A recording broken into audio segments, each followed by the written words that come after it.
पति बनाना।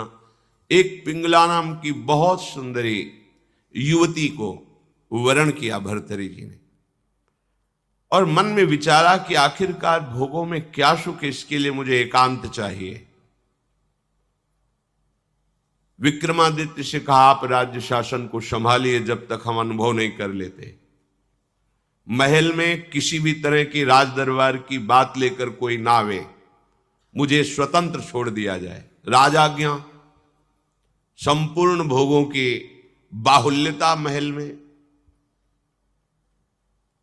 क्या कभी आग में धीरे धीरे घी डालने से आग शांत होती है क्या? ऐसे ही भोगों को भोगने से कभी कामाग्नि शांत थोड़ी होती है, और भड़कती है। अगर सुख हो तो विश्राम मिल जाए। एक दिन पिंगला काफी समय व्यतीत होने के बाद वो अपनी महल की पीछे खिड़की से झांक रही थी।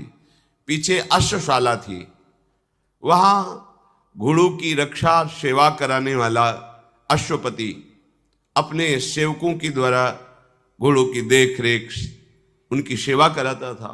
बहुत ही हष्ट पुष्ट जवान। पिंगला देखकर आसक्त हो गई, एकांत में मिलने लगे।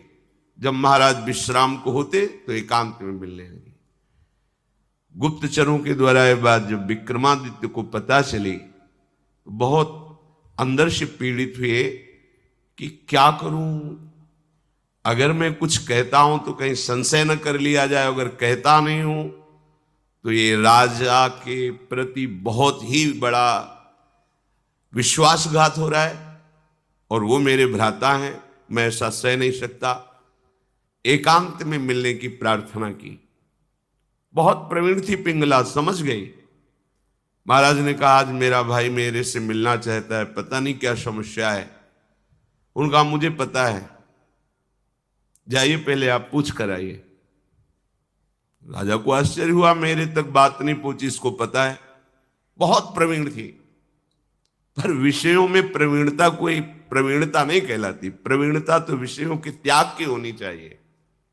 बुद्धिमत्ता गड्ढे में गिरने की नहीं होती, बुद्धिमत्ता उससे निकलने की होती है। विक्रमादित्य ने कहा कि मेरी बात पर विश्वास किया जाए महाराज, जो महारानी पिंगला है इनका चरित्र ठीक नहीं है, ये अश्वपाल से संबंध रखती हैं, ऐसा मुझे गुप्तचरों के द्वारा पता चला है। आवेश में अंदर गए। रानी ने कहा, हम बता रहे हैं, वो क्या बता रहे होंगे? वो यही बता रहे होंगे कि अश्वपाल से हमारा गलत संबंध है। ये तुम्हें कैसे? मुझे पता है। कैसे पता है? देखो, हम आपको प्रमाणित नहीं करती, पर आपके भाई चरित्रहीन है। नहीं, इसका प्रमाण चाहिए। आप ऐसे पवित्र भाई के ऊपर ऐसी बात नहीं लगा सकती। तो धन दे करके किसी राज सैनिक को अपने अनुकूल करके किसी एक सदगृहस्थ परिवार को इस बात पे राजी किया कि तुम सभा में कहो कि हमारे बहू को ये राजपद पर होने पर गलत दृष्टि रखते हैं, गलत आचरण करते हैं, नहीं तो तुम्हारे पूरे परिवार को मरवा दूंगी। और वो महारानी पद में है, अगर ऐसा बोला तो सब सुख सुविधाएं आपको दे देंगी। वो बेचारा राज भय के कारण ऐसा ही बोला। महाराज की आसक्ति थी पिंगला में, भर्तरी जी की। उन्होंने बिना कुछ विचारे पिंगला की सलाह से और वो प्रमाण सदगृहस्थ जो बोला उससे उन्होंने विक्रमादित्य का राज निष्कासन आदेश कर इन्हें राज्य से बाहर कर दिया जाए, कभी हमारे सामने ना आए, हमारा ऐसा धर्महीन भाई नहीं हो सकता। विक्रमादित्य ने समझाने की कोशिश की, लेकिन उनको समझ में नहीं आया। अब तो स्वतंत्रता, लेकिन जो धर्म युक्त होता है भगवान उसकी रक्षा करते हैं। एक ब्राह्मण तपस्या कर रहा था धन लाभ के लिए। देवराज इंद्र प्रकट हुए और उन्होंने कहा कि ये लो अमृत फल, और अंतर्ध्यान हो गए। ब्राह्मण ने कहा, वैसे ही दरिद्र हूं, भूखे मर रहा हूं, अमर होके क्या करूंगा, मुझे तो धन चाहिए था। तो चलो, विचार आया भगवत प्रेरणा से कि ये फल हम महाराज भर्तरी जी को दे देते हैं। अगर धर्मात्मा राजा बहुत काल तक अमर रहेगा तो प्रजा सुखी रहेगी। राज दरबार में तपस्वी ब्राह्मणों के लिए कहीं कोई रोक टोक नहीं थी। वो गए महल में, मिलने की आकांक्षा की, तुरंत आदर सहित महाराज भर्तृहरि उपस्थित हुए, आज्ञा कीजिए। और उनका हमने तपस्या की थी धन प्राप्ति के लिए, पर मिला ये मुझे अमृत फल, क्या करूंगा अमर होकर, वैसे ही गरीब हूं। हमारी इच्छा है कि आप जैसे धर्मात्मा राजा यदि अमर रहेंगे तो प्रजा का पुत्रवत पालन करेंगे, और मुझे धन चाहिए तो आप धन दिला दीजिए और ये अमर फल ले लीजिए। अविश्वास की कोई गुंजाइश नहीं थी, क्योंकि तपस्वी ब्राह्मण थे। महाराज भर्तृहरि ने आदेश किया, जितना ये धन चाहे इनको दे दिया जाए।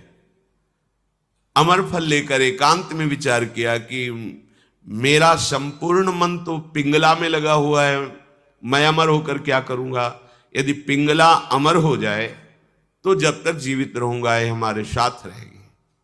पिंगला को बुलाया और कहा, महारानी ये फल खा लीजिए, हमारे देश के ब्राह्मण की तपस्या से ये अमर फल मिला है, इससे तुम मरोगी नहीं, अमर हो जाओगी।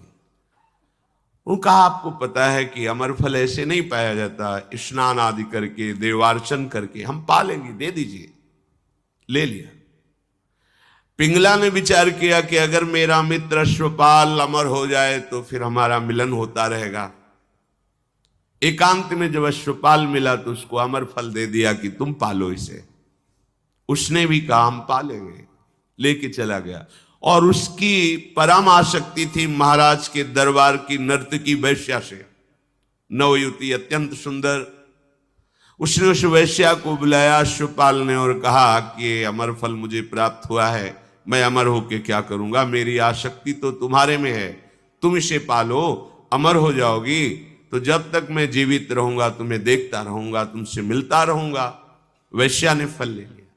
वैश्या ने विचार किया, मैं जिस दरबार की नर्तकी हूं तो अमर होकर क्या करूंगी, नाचते ही तो रहूंगी, अगर मेरा महाराज अमर रहे तो अच्छा रहेगा। नर्तकी ने उनके निज महल के अंगरक्षक से कहा कि मुझे महाराज से मिलने की प्रार्थना की जाए और मिलाया जाए। महाराज कृपा करके मिले, क्या बात है। तो उनका, मैं आपके दरबार की नर्तकी हूं, मुझे अमर फल मिला है, मैं आपको देना चाहती हूं। होश उड़ गए महाराज के, वही अमर फल। वैश्या से कहा कि तुम्हें किसी भी तरह का दंड नहीं दिया जाएगा, पर तुम सत्य बोलो, ये अमर फल कहां से प्राप्त हुआ है।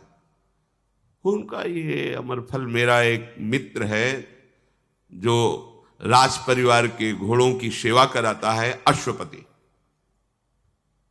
उसने हमें दिया है, और वो महल के पीछे ही था अश्वशाला। महाराज समझ गए। उसको बुलाया अश्वपति को और कहा, भाई वैसे तो खड़े खड़े हम तुम्हारे सैकड़ों टुकड़े करवा सकते हैं, पर हम तुम्हें क्षमा करते हैं, यदि तुम हमें सच्ची बात बता दोगे कि तुम्हें अमर फल कहां से प्राप्त हुआ है। डरते हुए, भयभीत होकर उसने कहा, महारानी पिंगला ने दिया है।